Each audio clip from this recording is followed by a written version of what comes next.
Assalamualaikum warahmatullahi wabarakatuh. Perkenalkan, nama saya Gita Cempaka Indah. Saya dari semester 3 kelas A Fakultas Hukum Universitas Pria Kencana.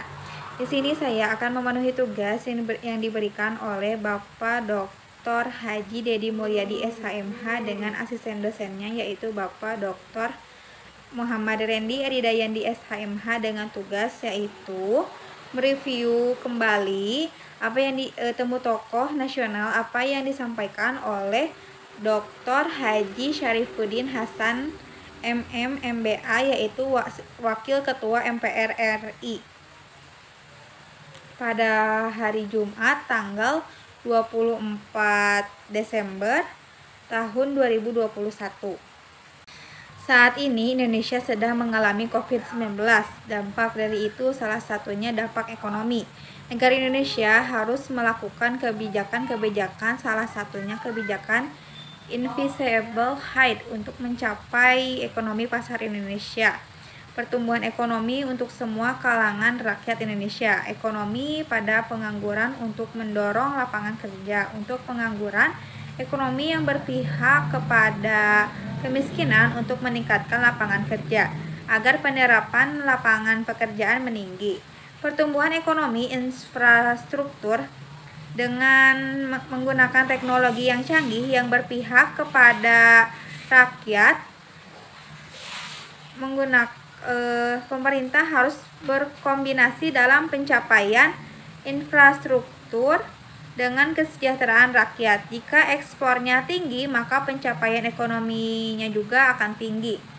Ekonomi Indonesia didukung oleh konstitusi yaitu Undang-Undang Dasar 1945 yang harus didominasi oleh semua rakyat Indonesia yang dibuat oleh MPR RI. Pemilu legislatif itu sama dengan Pilpres, setiap 5 tahun sekali pemilihannya. Presidential threshold adalah ambang batas perolehan suara yang harus diperoleh oleh partai politik dalam suatu pemilu untuk dapat mengajukan calon presiden.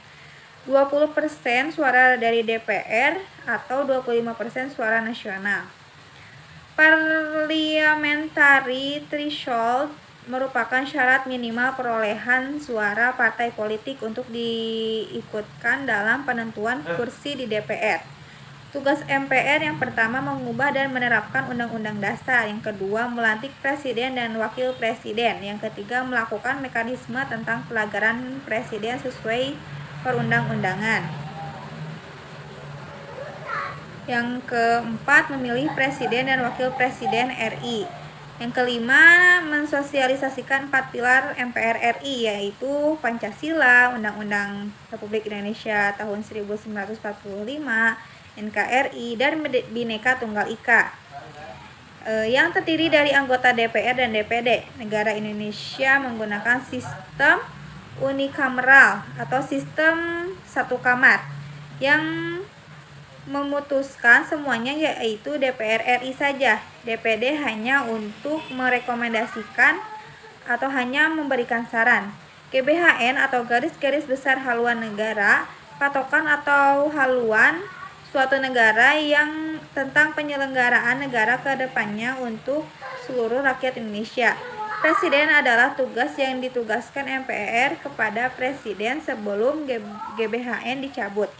Mungkin itu saja yang bisa saya sampaikan pada review hukum administrasi negara pada pertemuan ke-15 ini. Mohon maaf bila ada kesalahan. Wassalamualaikum warahmatullahi wabarakatuh.